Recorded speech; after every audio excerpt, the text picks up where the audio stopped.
All right, ready for some serious drama. Oh yeah, buckle up. We're diving deep into 2 Samuel, chapters 1 through 3 this time. We're talking power struggles, betrayals, twists and turns you wouldn't believe. It's like a political thriller, ancient Israel style. And it all kicks off with a death. And not just any death. We're talking about King Saul. But it's how the news gets to David. That's a story in itself, right? Totally. It's not a text message, not a phone call. It's this whole scene. You've got this messenger showing up, practically collapsing right at David's feet. Clothes torn, covered in dust, the whole bit. Like something out of a movie. Totally staged. Meant Yep. to show just how huge this news is. But here's what gets me the messenger. He's an Amalekite. And that's significant. Why? Think back to the Israelites' history. Amalekites. Sworn enemies, right? So for one to be delivering this news, like finding out your worst rival just sent you a sympathy card. Definitely raises some eyebrows. It makes you wonder, what's his angle? Because he doesn't just deliver the news, he actually says he killed Saul. Which doesn't line up. Exactly. If we go back to 1 Samuel, Saul dies by suicide on the battlefield. So what's this Amalekite playing up? Trying to make himself sound important? Maybe hoping David will reward him? Or is there something else going on entirely? It makes you think. Especially with how David reacts. You see the devastation. He tears his clothes, mourns, even has people fast with him. But then he has the messenger killed. Yeah, for, as David puts it, laying a hand on the Lord's anointed. It's a lot to process. Right. On the surface, it's like, wait, what? But to get it, we got to understand what the Lord's anointed really meant back then. This wasn't just a title. It was everything political and religious. It meant you were chosen by God to rule. So even if Saul wasn't perfect. Even with all his flaws, killing him, even in battle, huge offense. Against God, against the entire system. So when David does that. Sends a message. Yeah. Big time. It's not just about justice for Saul. It's about David understanding how power works. Like he's saying, see, I get it. The throne is sacred, even if Saul was my rival. A very calculated move. Absolutely. Remember, David's not ruling all of Israel yet, just Judah. He can't make any missteps. Executing the Amalekite, that's a show. Reinforces this idea of divine right, shows he respects it. It's all about solidifying his position. Piety and politics all rolled into one. And speaking of powerful displays, we've got to talk about the song David sings for Saul and Jonathan. Now, this isn't just any old song. It's raw, powerful stuff, some of the most moving poetry in the Bible. You're talking about 2 Samuel, chapter 1, verses 19 to 27, right? How the mighty have fallen. Chills every time.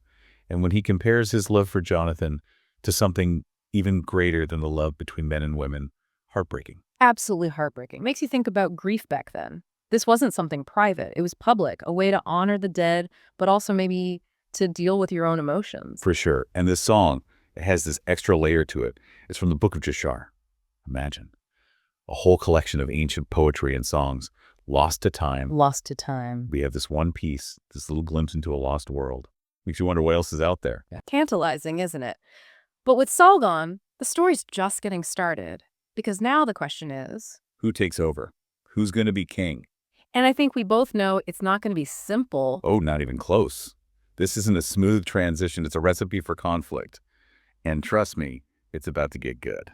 Okay, so Saul's out of the picture. Someone's got to be king, and you know there's going to be some drama. Oh, yeah, it's like a real-life Game of Thrones, but instead of dragons and whatnot. Can we get sheep? Hey, don't underestimate the sheep. This is high-stakes stuff. We've got 2 main contenders stepping up. Right, you've got David, who's already king over Judah. And then there's Ishbosheth, one of Saul's sons, who's declared king over the rest of Israel. Talk about a recipe for tension. You got it. But David doesn't just immediately go to war or anything. Instead, he heads to Hebron. Which, if you're playing strategy, is a smart move. Hebron, this wasn't just any city. It had history, going way back, tied to Abraham, the patriarchs, the whole deal. Wow, so David setting up shop there. They were sending a message, for sure. Like, hey, I'm not just grabbing power here. I'm connected to something bigger. A very calculated move. And then there's that whole thing with the men of Jabesh Gilead, right? Oh, yeah. Talk about a power move. They decided to give Saul a proper burial, even though, honestly, it could have been seen as, like, treason. Because Saul, he didn't exactly die a hero's death. Exactly. But it shows how deep this respect for the monarchy ran. A king, even a dead one, deserved a certain reverence. And David, clever guy that he is, he picks up on that. He actually praises them, these guys who were technically loyal to his dead rival. Brilliant. He turns a potential threat into an advantage. Shows everyone he's not out for revenge, that he respects tradition, even when it's about his enemies. So we've got two kings, two centers of power, and that never ends well, does it? And just to make things even more interesting, we have this character, Abner, entering the scene. Oh yeah, Abner. Talk about ambitious. Hold on, Dan, who is this guy? Well, Abner was Saul's army commander. Big, important guy even before Saul died and after. He's the one who basically takes Ishbosheth under his wing, the power beyond the throne. But, and this is key, Abner, he's got his own agenda. And that's where the trouble starts. Oh yeah, things are about to get messy. Okay, so we've got this whole two kings situation, tensions running high, and Abner, our favorite power player, right in the thick of it. And trust me, things are about to get really, really interesting with Abner. Lay it on us. What happens? So remember how Abner's practically the one calling the shots over in Ishbosheth's court? Right, he's the one with the experience. Exactly. But then Ishbosheth, he gets a little bold. He questions Abner about his relationship with Rizpah. Rizpah. Now, who is she again? One of Saul's concubines. Ah, right. And that's a problem because... Okay, so back then, taking a dead king's concubine, it wasn't just a personal thing. that was a power move. Big time. It was basically saying, I'm next in line. So when Ishbosheth calls Abner out on it, he's basically saying, hey, you're stepping on my toes. And Abner, I'm guessing, didn't like that very much. Not at all. Basically, Abner's like, fine, you want to play that game? What does he do? He goes straight to David, pledges his allegiance. Wow, just like that. Switches sides. Yep. But Abner's not doing this out of the goodness of his heart. He knows his worth. He drives a hard bargain with David. What does he want? The price of his loyalty.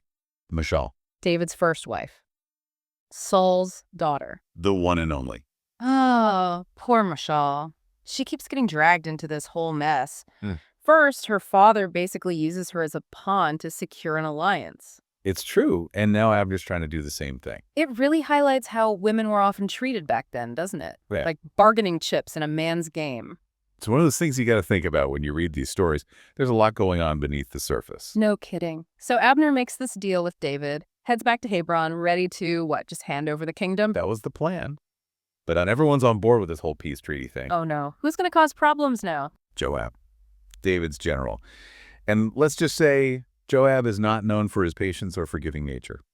This isn't going to end well, is it? Not even a little bit. Joab, he sees Abner as a threat.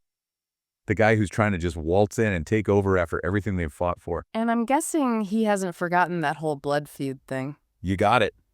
Remember, Abner killed Joab's brother way back. This is about to get personal. Oh, yeah. Joab, he takes matters into his own hands, lures Abner back to Hebron, and kills him. Just like that. Just like that. Brutal. Calculated. A real act of revenge. And where does that leave David? I mean, he can't be happy about this. He's furious, more like. But he's also smart enough to know he can't completely turn on Joab. Not yet, anyway.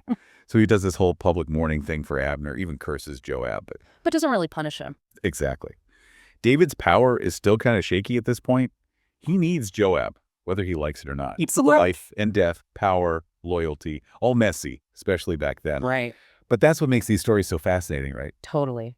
It's not just ancient history. It's about real people making impossible choices, dealing with the fallout. Ambition, loyalty, revenge, all those things that make us human, for better or worse. And honestly, it makes you think, how far would any of us go to hold on to what we have, to get what we want? It's a question that's as relevant now as it was back then. So much to unpack in just these few chapters. It really highlights how these ancient stories are still relevant today. They're full of drama, intrigue, and they really make you think about the human condition. Thanks for joining us on this deep dive, and we'll see you next time. Welcome to Charlie and Mia's podcast. We're embarking on an exciting journey to read through the entire Bible in just 1 year. Every day, we dive into Scripture, exploring its meanings and how it applies to our lives today. We invite you to join us on this incredible adventure of learning and discovery. Don't forget to subscribe to our channel so you never miss an episode.